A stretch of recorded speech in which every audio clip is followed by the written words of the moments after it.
Falado isso, querido, entramos no nosso terceiro capítulo de... Ninguém sabe a nossa série, começou semana passada, eu falei 21 semanas, vamos ficar aqui, você nem sabe onde está. Terceiro capítulo de Samuel, 1 Samuel, nós vamos andar nesse livro aí durante várias e várias semanas. O terceiro capítulo, nós vamos pegar ele do 1 ao 18, e lembra que semana passada, quando eu iniciei essa série chamada Segundas Chances, eu pulei uma historinha lá no meio, né? A gente estava falando sobre Ana, né? Deixa eu fazer essa introdução enquanto você abre aí. Eu pulei uma historinha do meio propositalmente, por quê? Porque a história do capítulo 3 é a resolução do que a gente pulou lá naquele meio tempo. Eu vou recapitular em algum momento ali. Mas antes de a gente entrar na história, o contexto aqui de Samuel, ele gasta 16 capítulos, só para mostrar para eles que eles queriam um rei de fora, e Samuel, ao escrever tudo isso aqui, ele gasta 16 capítulos para introduzir a ideia de que, ei, Deus quer ser o seu rei. Quando você busca um rei além do Senhor, as coisas não fluem muito bem. E a gente vai ver que Israel está toda hora querendo procurar um rei que não seja Deus.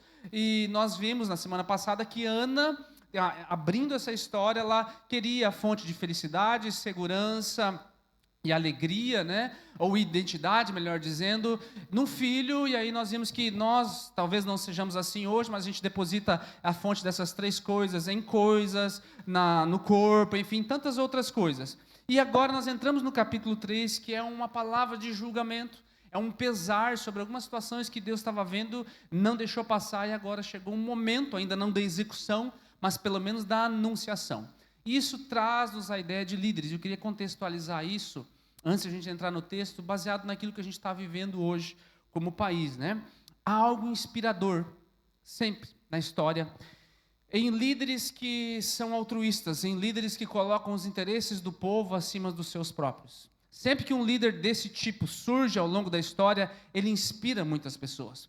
Nós vimos nos anos 80, né, eu ainda estava talvez entrando na minha pré-adolescência ali, que o nosso presidente atual, por exemplo, ele foi um desses líderes, alguém que vem de baixo, alguém que começa a levantar o dedo para o que está errado, para algumas coisas que estão acontecendo, tem muita roubalheira no Brasil, isso e aquilo, e debaixo dessa comoção, o nosso atual presidente inspirou muitas pessoas. Por quê? Por que tanta gente abraçou assim alguém? Não é só porque era humilde, não é só porque é alguém representando os nossos ideais, ele não sabia nem se expressar verbalmente direito naquela época. Hoje ainda há dúvidas sobre isso, né? Mas enfim, o fato é que ele inspirou muitas pessoas, porque as pessoas enxergaram nele um líder que vai colocar os interesses do povo acima dos seus próprios. E por causa disso ele arrebanhou multidões e milhões de pessoas durante um bom tempo. Mais tarde as coisas se revelam, o coração muda e você sabe aonde nós estamos hoje, não preciso ficar tecendo detalhes. Porém, a mesma coisa, a mesma situação acontece de novo no nosso país com o nosso ex-presidente. Qual é a grande máxima do ex-presidente? Que todo mundo enxerga nele agora o quê? Um líder que coloca os interesses das pessoas acima dos seus próprios. E isso inspira multidões, isso levanta multidões, e até então nós não temos ainda o que falar, mas amanhã ou depois pode acontecer com ele, como aconteceu com o nosso atual presidente também. O fato é que nós não podemos colocar nossa esperança suprema, seja em um ou seja em outro, mas nós precisamos fazer uma análise de fora como cristãos. Que todo líder que se coloca numa posição em que ele coloca os interesses do povo acima dos seus, ele inspira as pessoas. Todo líder que ele está dentro do seu papel, ele cumpre o seu papel de fato, como deveria, ele inspira as pessoas. Está claro até aqui, meus amados? Amém? Porque eu vou entrar em assuntos aqui agora que tem a ver com o texto e tem a ver com toda essa ideia, para que você contextualize o que nós vivemos como nação, interceda, como nós começamos o culto aqui, você cumpra o seu papel como cidadão, sim, mas você não se perca na ideia de que a solução não está em uma pessoa. Que legal se nós tivermos um líder assim, vamos apoiá-lo, vamos orar para que mantenhamos líderes assim, que venham mais, sejam eles em todas as ordens, desde prefeitura, no estado, no governo, e de todas as ordens. Mas se isso não acontecer, a gente sabe que a inspiração que nós temos, ou a devoção que nós damos às pessoas, são enquanto elas demonstram o caráter devido, e não uma idolatria cega, seja do Luiz Inácio, ou seja do Jair Messias.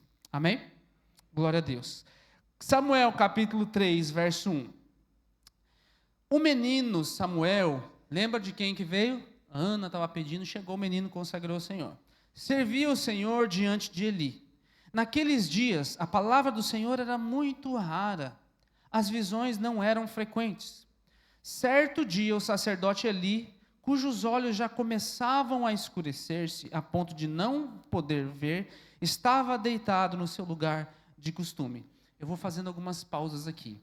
Por que ele fala que Eli estava ficando cego? Isso não tem relevância depois no texto. O fato de ele enxergar ou não enxergar coisas não vai diferenciar o papel que ele tem que fazer. Quando Samuel escreve isso, quando ele coloca esse detalhe, ele está tentando traçar um quadro para nós, um diagnóstico para nós. Olha, o tempo é sombrio, gente.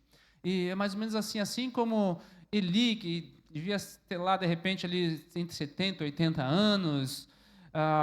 O fato é que, assim como ele não está conseguindo enxergar fisicamente, politicamente ou espiritualmente, Israel está acontecendo mais ou menos a mesma coisa. Essa é a ideia aqui. E uma das causas da cegueira decadente, né, que leva, seja uma igreja ou seja um país a degringolar, é a cegueira espiritual. Você quer saber o princípio da queda de uma igreja? É quando a liderança, ou melhor, a cegueira espiritual da liderança daquele lugar. Quando a liderança do país começa a fechar os seus olhos para os valores do Senhor, vamos tirar a oração das escolas, vamos tirar a Bíblia das escolas, vamos tirar esses valores aí judaicos cristãos, porque o Estado tem que ser laico. Sim, eu também concordo em certa parte, mas ele não precisa ser ateu. Enfim, você começa a tirar várias coisas desse ponto. Esse é o princípio da decadência de uma nação, a cegueira espiritual dos seus líderes. Isso vale para a tua casa, você, homem, que deveria de repente estar dentro do seu papel no seu lar. Quando você está cego para os valores do Senhor, com os teus filhos, com a tua esposa, esse é o princípio da decadência dentro da tua casa. Os teus filhos começam a caminhar dentro de um valor que você não ensinou, e depois é difícil você buscar. Isso vale lá para o teu negócio, quando você começa a se conformar com os valores do mundo, com a cultura do mundo, que todo mundo faz isso, todo mundo sonega, todo mundo engana. Então eu estou cego para isso. É o princípio da decadência do meu negócio. Isso vale para a igreja. Quando a liderança da igreja começa a ficar cega para os princípios do Senhor, esse é o princípio da decadência. O que está acontecendo aqui mais ou menos com Eli? Ele continua falando aqui para nós que lá no capítulo 2, no verso 22, diz assim que Eli já era muito velho. Eli vai morrer lá perto dos seus 90, quase 100 anos ele vai morrer. Então ele já era muito velho quando acontece, e diz que assim, ele ouvia tudo que os seus filhos faziam, a todo Israel, e de como se deitavam com as mulheres que serviam à porta da tenda do encontro. Os filhos de Eli eram aqueles que iriam assumir o lugar dele. Eram os pastores da época. Então o filho do pastor, ele pegava, selecionava umas irmãzinhas lá, as mais bonitinhas, e dormia com elas. Aqueles irmãozinhos lá que serviam na igreja, ou que faziam parte da liderança, eles estavam tendo atitudes moralmente extremamente erradas, e estava acontecendo isso. Eli não estava fazendo isso. Eli era até o que você poderia dizer assim, um pastor bonzinho, né? A palavra depois vai dizer que ele, quando ele vai morrer lá na frente, ele era gordão, então ele era um velhinho, já meio gordão, e aqui, pelo que a gente entende, sossegado demais, porque ele sabia que os filhos dele, a barbaridade que os filhos dele estavam fazendo. E não só isso, eles estavam se deitando com as irmãzinhas, como eles estavam desviando a verba que vinha para o templo. Naquela época não era moeda financeira, monetária, mas eles entregavam lá em forma de sacrifício. E naquela historinha que eu pulei no capítulo 2, diz que enquanto eles iam oferecer, que eles tinham que cozinhar a carne, eles falavam, hoje eu não quero carne cozida, eu quero assada. Eles enfiavam o garfo lá e pegavam a melhor parte da carne que era oferecida ao Senhor. Traduzindo na nossa linguagem de hoje, eles pegavam aquele dinheiro que deveria ser investido em outros lugares, e eles iam gastar com eles mesmos. Eles iam gastar com coisas que não eram em função da obra e do reino de Deus. Ou seja, desde que existe ministério, existe corrupção, existem maus líderes. Desde que existem ministérios, você pode até, não era o caso de Eli, mas ele era conivente, ele era passivo. E o fato é que dentro desse capítulo 2 está revelando aquilo que já acontecia. E Samuel era bem pequenininho, ele foi crescendo em meio a esse tempo. Isso é importante você entender, porque você vai ver como Deus trata com a gente, mesmo vivendo às vezes no meio desse que a gente vive hoje. E haviam então ali líderes que desviavam dinheiro. Haviam ali líderes que não tinham apenas uma queda moral, mas viviam em imoralidade. Você consegue perceber algumas coisas assim hoje? Não é motivo de escândalo para nós isso, querido. É motivo de tristeza.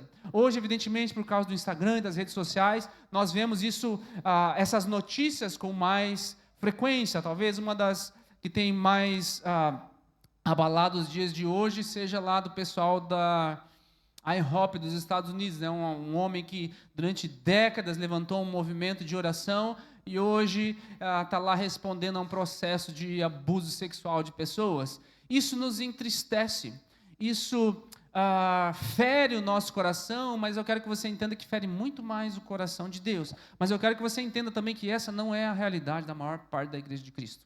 Nós temos uma tendência a começar a seguir algumas pessoas que são especialistas em levantar o dedo e acusar os outros, como profetas eu entendo até. Alguns realmente Deus levanta para botar o dedo e apontar certas coisas, mas cuidado. Cuidado porque você corre o risco de achar que essa é a realidade da igreja no mundo. Não é. Mais de 90%, ou melhor, eu sempre estou confundindo esses números, 90, 10. Menos de 10% das igrejas do mundo tem mais de 200 pessoas.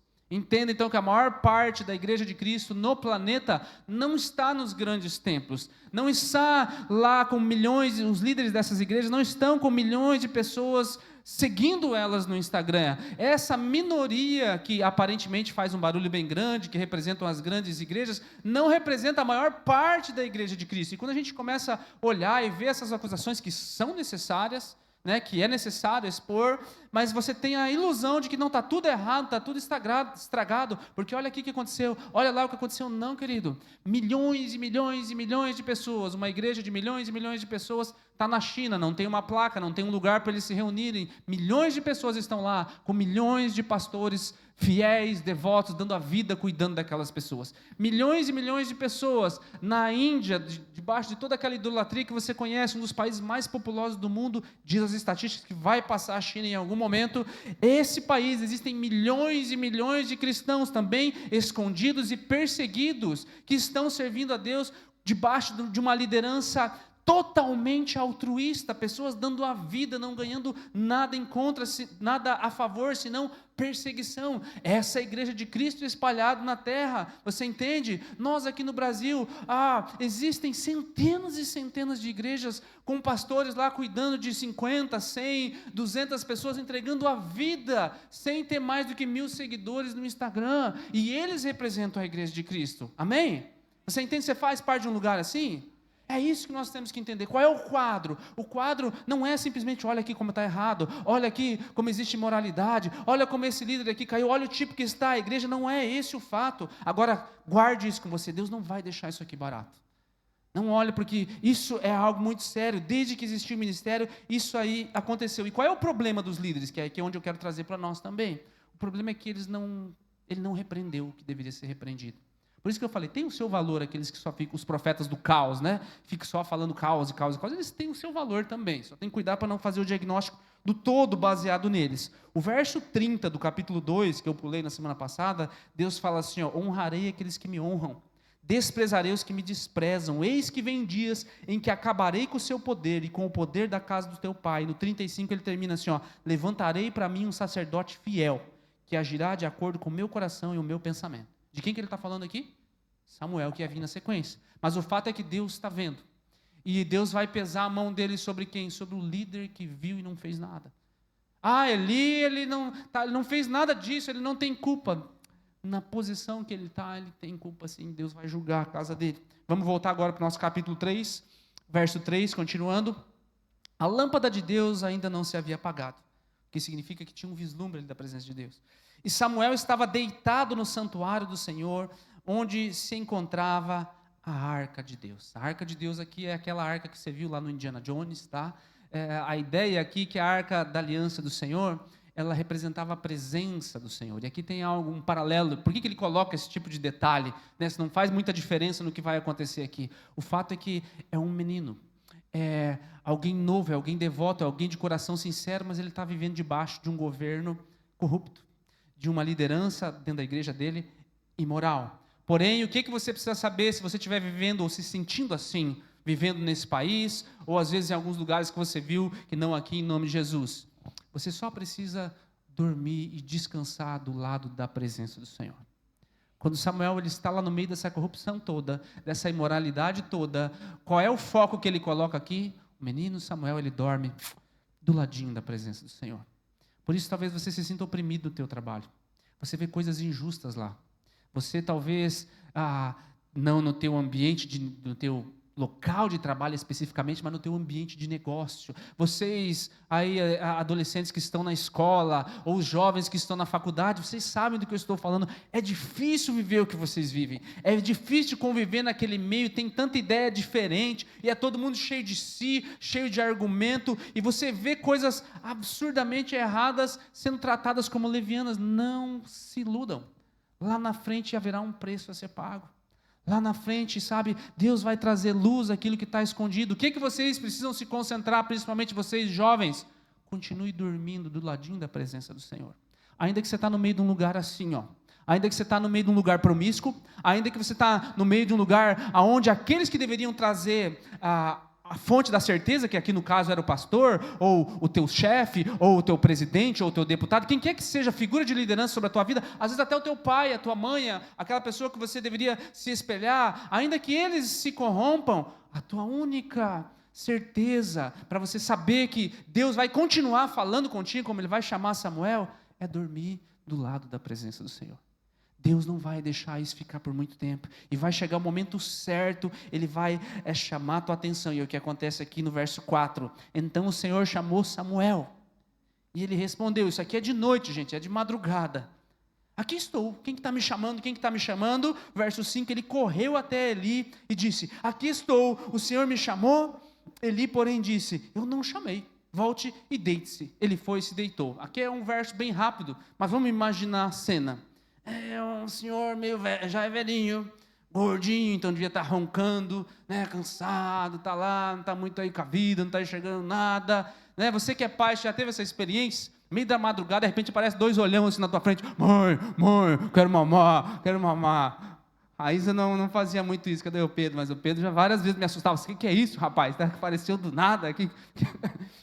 É mais ou menos isso que acontece aqui. Deus fala com Samuel, ele vai lá com os 2 olhão grandes lá, ele, eu não estou nem enxergando, o que é isso, rapaz? O que é isso? Não te chamei, vai deitar, vai dormir, primeira vez. E aí, Deus vai lá, de novo, verso 6, de novo o Senhor chama, Samuel, Samuel. E aí ele se levantou, foi lá até ali, né, e disse, aqui estou, o Senhor me chamou? E aqui já é aquela segunda que está quase voltando a dormir, né? Meu filho, eu não chamei, volte, se deite. Né? Aquela coisa, rapaz, para de me incomodar, eu te chamei, quero dormir, estou cansado. Ainda não caiu a ficha dele, mas vem de novo lá o verso 7, olha que observação, ora, Samuel ainda não conhecia o Senhor, e a palavra do Senhor ainda não lhe havia sido revelada. Por que ele diz isso aqui? Será que ele não era convertido? Mas ele era o irmão da igreja, ele era aquele que abria as portas da igreja. Existem 2 maneiras de você conhecer o Senhor. Você conhece o Senhor através da salvação. Você ouve sobre Ele, você responde, você começa a vir na igreja, e às vezes você está até no templo, dormindo na presença do Senhor. Mas a segunda maneira, que é o que Samuel se refere aqui, de conhecer o Senhor, é de ouvir a voz do Espírito, reconhecer que é Deus e andar com Ele. É isso que ele está querendo dizer aqui. Samuel ainda não conhecia o Senhor, não significa que ele não era um incrédulo, que ele não entendia o Senhor, mas ele ainda não reconhecia a voz do Espírito Santo, ele ainda não andava com ele. Muitos de vocês conhecem a primeira, e muitos de vocês precisam conhecer a segunda. Eu espero que até o final dessa série, você conheça o Senhor dessa maneira aqui, de que o Espírito Santo vai falar com você, você vai reconhecer, nem é o Eli falando, é o Senhor, não é o pastor que está falando ali hoje, é o Senhor, e aí você vai responder como Samuel responde, amém? Continuando ali, verso 8, o Senhor chamou Samuel pela 3ª vez, e ele se levantou e foi até Eli e disse, aqui estou, o Senhor me chamou?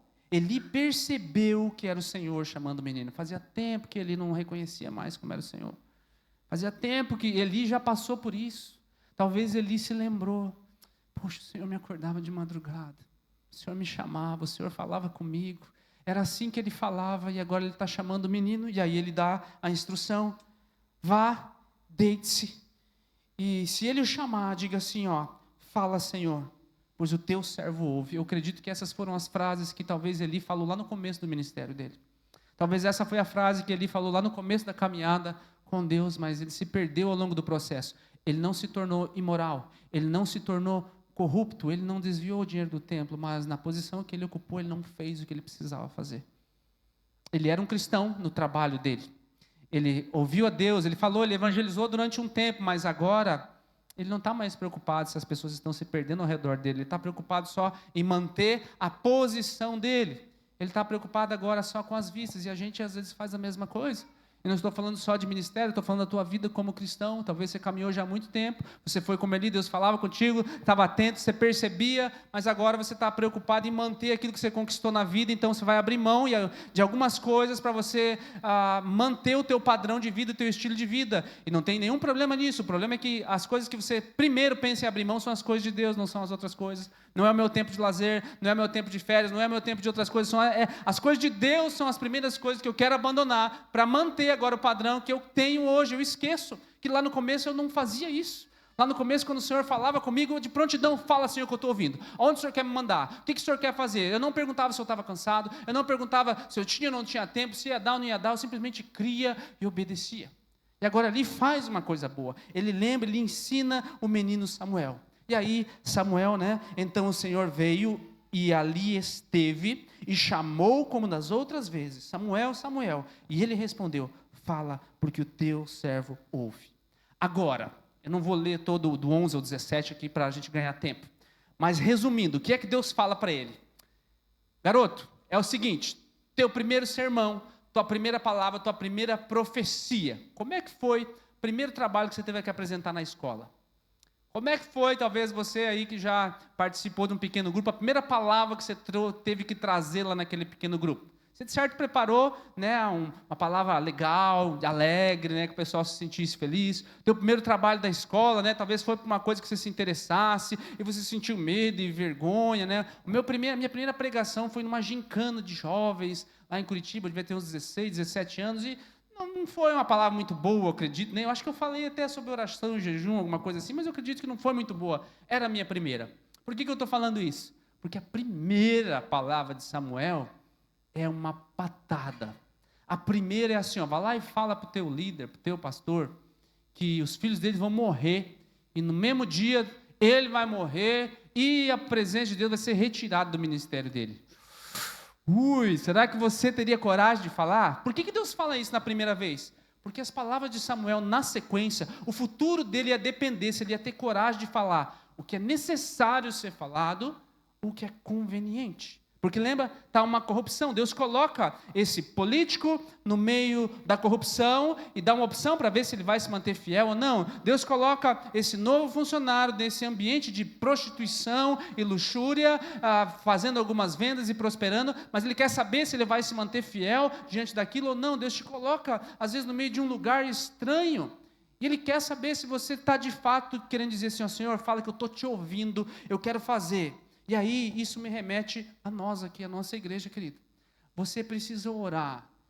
E eu quero que você lembre disso. Você precisa orar por cada pessoa que está aqui, nesse púlpito, trazendo a palavra para você semanalmente.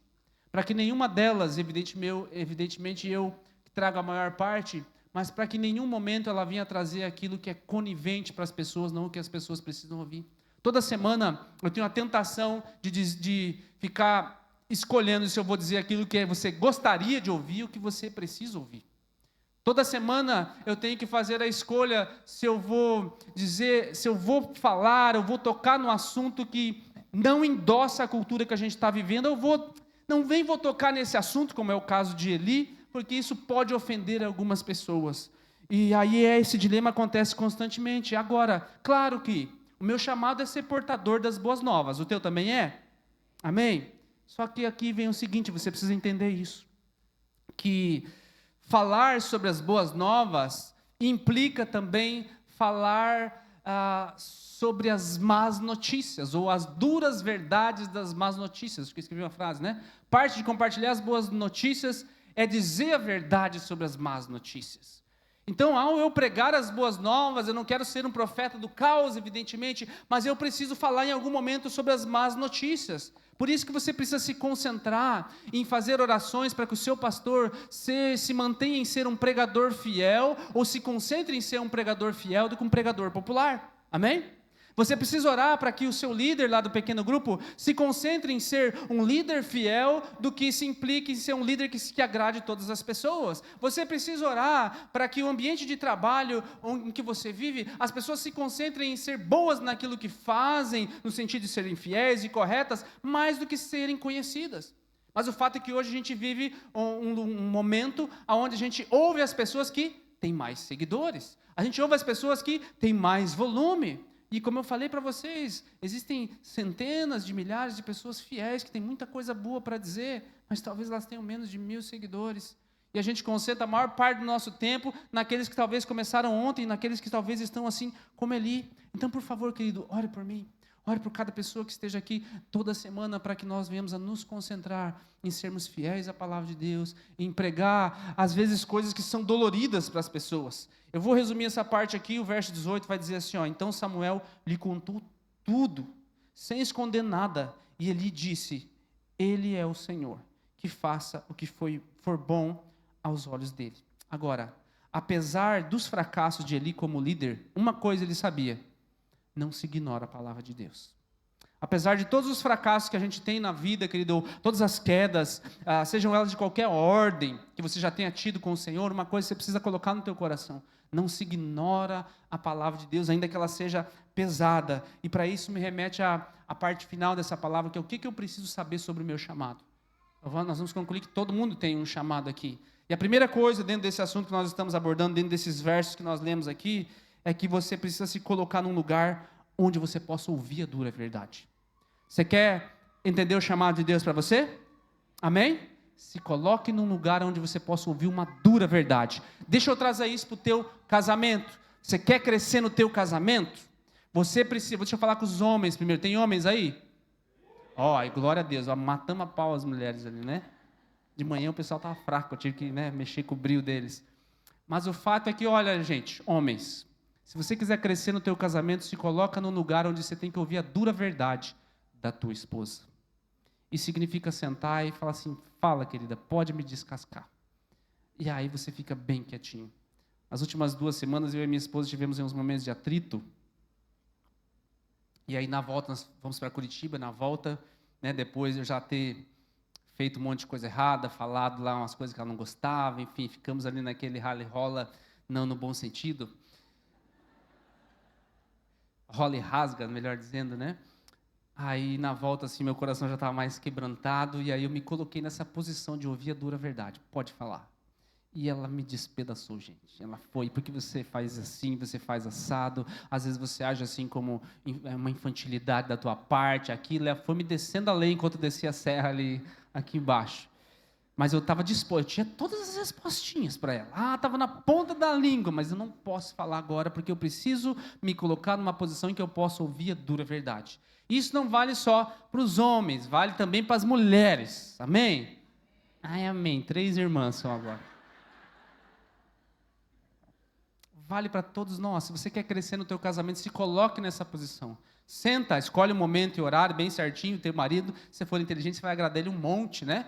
Depois, agora pode falar, o que eu preciso melhorar. Isso vale para os filhos. A Bíblia diz, pai, não irritei os vossos filhos. Em algum momento, os teus filhos vão ter uma clareza, uma visão de Deus para te dizer o que é certo e o que é errado. Às vezes, nós estamos ali em casa, estou discutindo com a Michelle, ela fala assim, porque você faz isso, faz aquilo. Eu falo, não faço. E aí eles estão passando, às vezes, mais parte é a Isabela. Não, ela está passando, fala assim, não, pai, você faz sim. Daí ela sai, vai fazer o que ela tem que fazer. Acontece na tua casa ou não? Se você quiser crescer, querido, você tem que se colocar num lugar onde você pode ouvir a dura verdade. Todo mundo fala as coisas para você, eles nunca estão certo, só você está certo, você não vai crescer, você não vai entender o chamado de Deus para a tua vida. Cada vez que chama atenção, seja do púlpito, seja de alguém que está ao teu redor, seja de alguém que foi colocado na tua vida, ninguém nunca está certo. Você sempre tem uma respostinha para dar, você não tem a capacidade de se calar, e pensar, talvez eles estejam certos. Não, você tem que sair dali com a resposta, não vai crescer. Você vai ficar naquela teimosia, era assim com os filhos de Eli, é assim com Eli, o problema é o que vem depois disso. Você até pode desfrutar de um momento de razão, mas o problema é o que vem depois disso. Quando você olha para a Bíblia assim, quando você lê a Bíblia e tudo que você recebe dela, uma afirmação contínua, você está lendo ela errado. Agora, se todo pregador que você ouve, né, eles nunca te dão nos dedos, ou você não está ouvindo eles, ou eles não estão pregando o Evangelho. Você entende? Se aquelas pessoas que você ouve e acompanha nunca não deixam de respeitar os teus sentimentos para falar a verdade, talvez você não está ouvindo o que eles estão querendo dizer, ou eles não estão dizendo a verdade. Porque é assim que funciona a palavra de Deus, é como uma espada que ela penetra a ponto de dividir juntas, medulas, espírito, ou seja, ele te desmantela por inteiro, querido. Então coloque-se num lugar onde a palavra de Deus ela é pregada sem parcialidade e sem respeito pelo teu sentimento. Você entende? Comece a escutar pregadores em que preguem a palavra de Deus sem parcialidade e sem respeito pelo teu sentimento, porque é isso que nós precisamos ouvir. Você precisa de gente assim do teu lado, não no sentido de ser aquele que fica te cutucando toda hora, mas no sentido de te falar a verdade em amor, em sentido de às vezes te falar aquilo que está errado de fato, não importa como você vai se sentir. Ele não fala isso só para te cutucar. A tua esposa às vezes fala, né? Mas não é sempre. O teu marido da mesma forma. Você precisa entender isso, que nós precisamos de gente assim do nosso lado. Você precisa de um pastor desse jeito, trazendo a mensagem para você, para que uma vez que nós venhamos a entender isso aqui, nós não venhamos a perder o que é mais precioso, que é a presença do Senhor, que é o que me leva a esse outro ponto aqui. Deus busca pessoas ensináveis, não talentosas. Por que Deus chama Samuel? Ele não é da tribo, a gente viu isso semana passada, foi o único que Deus chamou, mas porque ele estava num momento disposto a dizer assim: Senhor, fala que eu estou te ouvindo. Às vezes nós no nosso ministério, nós falamos assim: Senhor, está aqui o carro da minha vida, o Senhor senta aqui na direção, e Jesus vai na direção do carro da nossa vida. Olha, Jesus está no controle, Ele faz tudo o que Ele quer, mas quando Ele decide virar a curva e falar assim, ó, existe um padrão aqui que eu estabeleci para sexo e família, né? Isso aqui tem que ser desse jeito, sexo é dentro do casamento, então você precisa viver assim, família é homem e mulher, então você precisa viver assim. Aí, nós que tínhamos dado o volante para Jesus, nós surpreendemos Jesus assim, ó, pum, apertamos o freio. Jesus, esqueci de dizer que esse carro era tipo aquele carro de autoescola, sabe, que quem está no controle de fato é quem está sentado aqui no banco do passageiro. Eu tenho um freio, uma embreagem aqui para dizer, não é aqui que eu quero ir, Senhor. E aí entramos na era onde alguns pregadores que uma vez foram como Eli, muito fiéis, eles chegam à conclusão, depois de tanto tempo, que a Bíblia precisa ser atualizada, de que tem umas coisas ali na Bíblia que está errado. E é curioso que as coisas que estão na Bíblia que está errado, que precisa ser atualizado, são só as coisas que vão contra a cultura que a gente está agora. A parte da Bíblia que tem que sofrer um ajuste é a parte onde Deus está corrigindo sobre como é que foi no princípio das coisas, sobre o princípio de Deus sobre sexo, sobre família, sobre gênero. São essas coisas. As demais coisas vamos deixar. Enquanto não mexe com a nossa cultura, não precisa ser atualizada, não precisa ser mexida. Deus escolhe pessoas ensináveis, não talentosas. Tudo que eu preciso dizer, Senhor, fala que se o Senhor Jesus disser que isso aqui para mim é uma regra, eu vou obedecer. Se o Senhor disser para mim assim, ó, não é isso que eu quero para você, esse relacionamento vai te ferir, termina ele, você não vai apertar o freio do carro, porque você de fato entregou o controle para Jesus, você termina o relacionamento. Não é esse tipo de negócio que eu quero que você se envolva, não interessa quando você está ganhando, você vai procurar outra coisa. Não é esse tipo de pessoa que eu quero que você caminhe, você vai dar um jeito, enfim. Querido, qual é a tua postura em relação a Deus? E aí o que me leva a esse terceiro e último ponto aqui, que é o abuso espiritual, que é o que está acontecendo e é onde Deus traz o julgamento no capítulo 3. Ele é um assunto muito sério, querido. Está acontecendo um abuso espiritual, que é os líderes que deveriam estar fazendo coisas não fazem. Eles deveriam estar representando o Senhor de uma maneira, mas eles não estão. E a Bíblia nos é muito clara a respeito disso. O Novo Testamento nos dá critérios para escolhermos líderes. As pessoas que você segue na internet passam por esse critério? Que critério, pastor? Nem sabia. Então anote aí na tua Bíblia ou no teu aplicativo, 1 Timóteo capítulo 3. Leia e releia. A respeito dos líderes, ele fala assim, ó, ele deve ser marido de uma só mulher, ele deve ter autocontrole, viver sabiamente, ter uma boa reputação, ele deve ser hospitaleiro, ele tem que ser apto a ensinar, não lê um livro onde está ensinando hoje, não deve beber vinho em excesso, não deve ser violento, antes ele deve ser amável, pacífico, desapegado do dinheiro, deve liderar bem a própria família e ter filhos que o respeitem e lhe obedeçam. Agora olhe, talvez, para os grandes ícones que nós tivemos no Brasil durante um tempo. Existem pastores extraordinários, como eu falei, Eu não estou ressaltando o mal. Quero que você entenda que existem pastores extraordinários. Mas boa parte das pessoas acabam seguindo e se decepcionando com os gananciosos. Boa parte das pessoas acabam seguindo e se decepcionando com aqueles que não demonstram querer ser marido de uma só mulher. Eles caem uma vez, caem a segunda, caem a terceira e continuam nos púlpitos. Ninguém faz nada, ou eles não se colocam num lugar de submissão e ensino. E aí, não, fiquei 3 meses, agora estou pronto para voltar. Não, e não é isso que Deus fala. Deus fala que o abuso espiritual é um assunto sério. E Deus precisa tratar, e quando nós não tratamos, pode chegar um momento que seja tarde demais, como é o caso de Eli. Eli não cometeu essas coisas, mas Deus vem e traz o julgamento. Os filhos dele, eles vão morrer por causa disso depois. Por que, querido, que isso é importante? Porque se eu não fizer isso aqui, eu perco a presença de Deus. Nós vamos ver nas próximas semanas que é exatamente o que vai acontecer aqui. A presença de Deus vai ser removida. Por isso eu te peço, querido, para você olhar para os púlpitos dos quais você assiste pela internet e não se impressionar, talvez ali, com o talento que a pessoa exprime no palco, com a boa eloquência, com as imagens, com os fundos musicais, mais do que você deveria se impressionar com o caráter que essa pessoa exprime.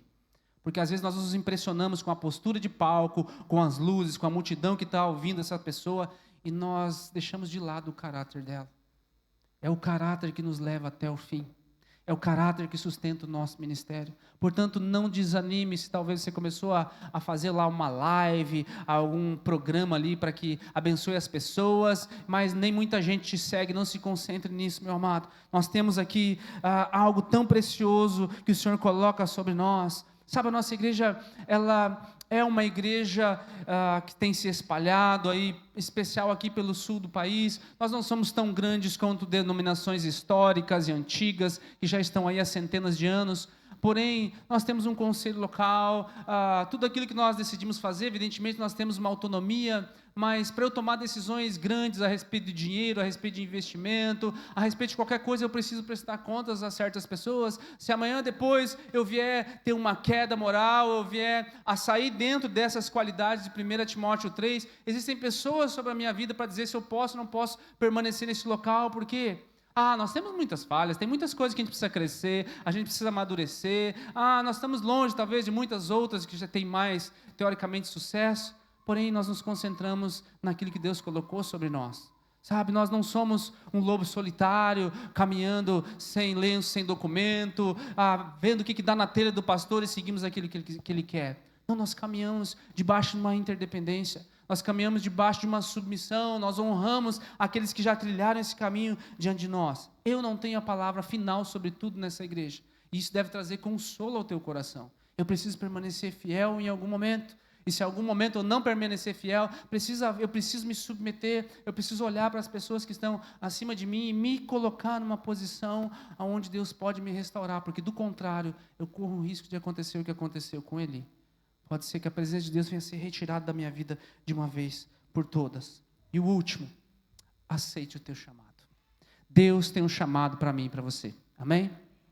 Se coloca de pé um instante.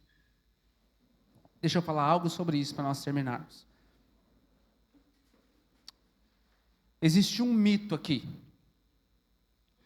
que somente aqueles que tiveram uma revelação sobrenatural, como essa de Samuel, aqueles que foram acordados pela madrugada, que receberam um chamado, somente aqueles que tiveram uma experiência mística têm um chamado. Isso é um mito.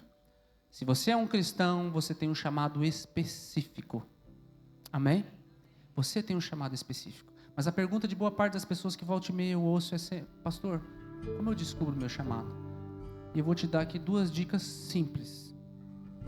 Simples. Primeira delas, se encharque com a palavra de Deus. Por quê, pastor? Quando você se encharque com a palavra de Deus, você descobre quais são as prioridades de Deus. Esse é o primeiro ponto. Você se encharca com a palavra. Ouça, se envolva, medite, faça os teus devocionais, se encharque com a palavra. Você descobre quais as prioridades. E segundo, se envolva na tua comunidade local. Você quer descobrir o teu chamado? Deus não vai aparecer, talvez como Samuel, a não ser que você tenha um chamado do tamanho de Samuel. Aí vai vir um anjo lá para você. Se não, você vai ter que se envolver com a tua comunidade local. Nós temos muitas oportunidades.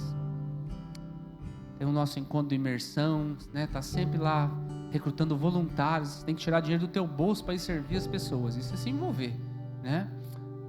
Quando você chegou aqui, tinha gente lá na chuva, vai ter gente no frio, vai ter gente no sol lá, direcionando você onde que você pode deixar o teu carro.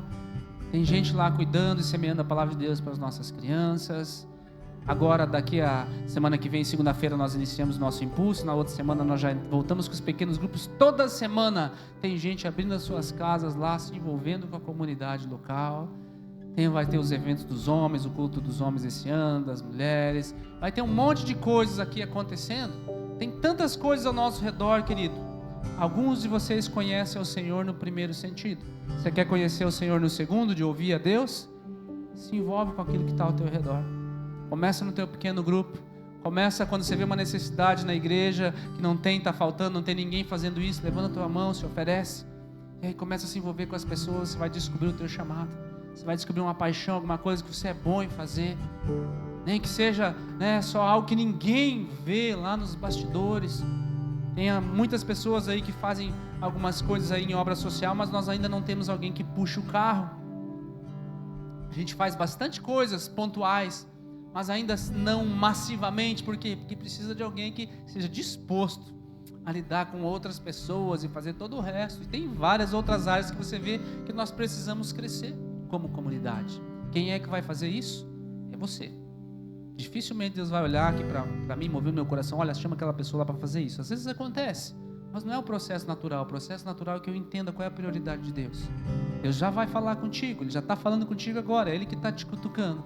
E agora você tem que falar assim: Senhor, fala que o teu servo ouve, e eu vou me envolver com aquilo que eu preciso, com aquilo que eu entendo na minha comunidade local. E aí você vai entender que o teu chamado talvez seja muito maior do que você imaginou. Se Deus falasse para mim que eu ia ser pastor, eu tinha fugido na primeira. Ele foi me cercando, vai lá dar aula aqui, faça isso, depois faça aquilo, depois Ele me pegou. Então Ele vai fazer isso contigo. Você está com medo de muita coisa? Responde só o primeiro: Senhor, eis-me aqui, o que o Senhor quer que eu diga? Que não seja uma mensagem igual a dessa de Samuel. Senhor, você fala e faz uma pequena coisa, nem que seja uma vez por mês, nem que seja uma vez cada 6 meses, mas você faz. E aí Deus vai te levantar e você vai ser uma bênção aonde você for. A começar aonde? Na tua casa. Começa a ser uma bênção aqui, querido. Essas pessoas não estão aqui só para sentar do teu lado e ir embora. Elas são a tua família espiritual. Se preocupe com elas, se envolva com elas. Mas elas não são tão legais, elas fazem parte do corpo de Cristo. Faça elas serem legais, mostre para elas o que é ser legal, se elas não sabem. Amém? Eu quero orar por 2 situações aqui, para nós terminarmos. Eu quero orar em primeiro lugar por aqueles que sofreram um abuso espiritual de qualquer forma.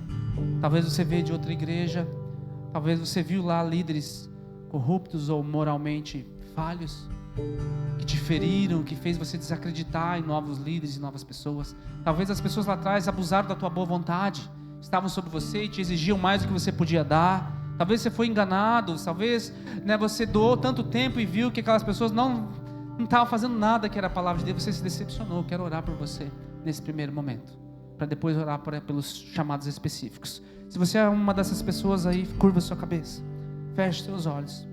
Pai querido, eu quero orar agora, Pai, e entregar na tua presença todos aqueles, Senhor, que de algum momento sofreram, Senhor, algum tipo de abuso espiritual, seja ele de ordem ditatorial, Pai, seja ele de ordem moral, financeira, Pai, sexual, de qualquer forma, Paizinho querido. Pai, traz a consciência agora de que o Senhor não se agradava disso, não era a tua vontade, não era o teu desejo, e nada escapava dos teus olhos, ó Pai, e a tua misericórdia vem em algum momento, Senhor, mas o Senhor não quer que eles permaneçam agora nesse estado de letargia espiritual, ali num estado agora de reclamação, ou de crítica excessiva, ou de estagnação, ó Pai. Assim como lá no início da caminhada, ele ouvia Ti, era tão empolgado, mas esse abuso decepcionou ele ou ela, aquele líder lá, que ele tinha como padrão, talvez ele decepcionou ele, agora o coração foi ferido. Eu te peço agora, Senhor, sara de uma vez por todas, Senhor, que o teu Espírito Santo venha e mostre que é um lugar de renovo, mostre, Senhor, que o que basta hoje é descansar ao lado da presença de Deus, e o Senhor traz de volta aquilo, como nós cantamos no início desse culto, das ruínas e cinzas, o Senhor faz nascer um belo jardim, aonde havia ossos secos, o Senhor faz brotar carne de novo, Pai. Aqueles que estavam desanimados, talvez te serviam serviram durante anos, Pai,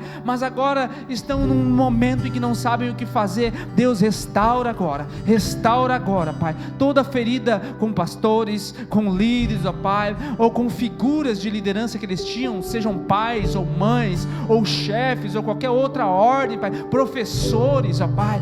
Sara agora essa ferida, Pai. Sara agora aquele professor que devia ter protegido aquele aluno enquanto os outros estavam abusando dele verbalmente, aquele professor que deveria ter tomado uma decisão naquele momento, e ele viu aquela situação que estava acontecendo, às vezes até física, aquela agressão física, e não fez nada, e isso feriu o coração desse jovem, desse adolescente, que ele não acredita mais agora em figuras de proteção. Sara agora, Pai, anos e anos se passaram e ele ainda se sente assim, ela ainda se sente assim. Sara agora, Pai, aquela mãe que deixou de proteger, Paizinho querido, naquele dia em que o filho foi exposto, e ele esperava uma posição, ele esperava que o pai dele se posicionasse, e não deixasse ele passar aquela vergonha, mas aquele pai não fez isso, e por isso ele ficou decepcionado, e agora ele não consegue mais receber nenhum amor do pai, nem da mãe. Deus, traz agora cura, Senhor.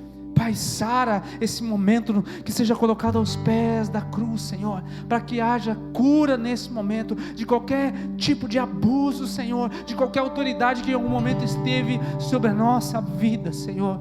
Traz a restauração agora, traz a cura agora, Senhor, em nome de Jesus, que ela ande em novidade de vida, Senhor, que haja um novo momento, um novo ciclo se inicia nessa caminhada espiritual de renovo, aonde a chama do Senhor, que ainda está ali, só precisava do sopro desta noite, Pai, essa chama agora começa a ferver de novo, o interesse pelas coisas do Senhor começa a ferver de novo, o interesse pelas pessoas agora começa a ferver de novo, porque é o Espírito Santo soprando na tua mente. Ei, eu te chamo, me ouve. Ei, eu já abri, já destapei os teus ouvidos, me ouve, que eu tenho grandes coisas para você, em nome de Jesus. E a última oração, meu amado, sobre o chamado. Deus tem um chamado para cada um de vocês aqui. Deus tem um chamado específico para cada um de vocês aqui, e nós vamos orar agora, para que o Senhor te dê uma direção, para que Ele te mostre uma situação, ou até você pode receber um pensamento na tua mente, enxergar alguma coisa que deveria estar acontecendo, seja em casa, seja no trabalho, seja aqui na igreja, seja lá no grupo pequeno, mas não está. E isso não é para você se levantar apenas como um crítico, mas como aquele que vai solucionar um problema, e esse é o indício do teu chamado. Estenda as tuas mãos aí. Pai, existe um depósito aí nessas mãos, Senhor. Existe um bom tesouro que foi colocado, não foi por mim, não foi pela instituição Verdade Igreja, foi pelo Senhor dos Senhores, o Deus Altíssimo. Senhor, coloca aí nessas mãos, Senhor, qual é o chamado para esse tempo de 2024, Pai? Coloca um pensamento na mente deles, ó Pai. Sopra agora uma nova ideia nesse coração. Tem alguma coisa ali que ela já sabe fazer, que ela já pode fazer, mas até então ela estava em cima do muro, até então ela não tinha entendido, mas hoje é um momento, Pai, de esclarecimento, de revelação, aonde Deus restaura aquilo que foi perdido. Em nome de Jesus, esse é um ano, Pai, de despertar de novos chamados. Esse é um ano, Pai, de novos ciclos. Não importa quantos anos você tenha, não importa quanto tempo de caminhada você tenha, coloca agora, Senhor, restaura a chama do chamado de cada uma dessas pessoas, Pai, que nas próximas semanas, nos próximos meses, se levantem aqui novos ministérios, ó Pai, que dentro desse ano de 2024, se levantem novos líderes, ó Pai, com uma nova perspectiva, Senhor, mas todos centrados em servir ao Senhor, mais do que serem servidos, ó Pai, todos centrados em servir, Pai, a comunidade, a igreja do Senhor, mais do que serem servidos, e ao servirem, Senhor, o Senhor abre as janelas dos céus, ao servirem, Senhor, o Senhor derrama maior abastança, ao servirem, Senhor,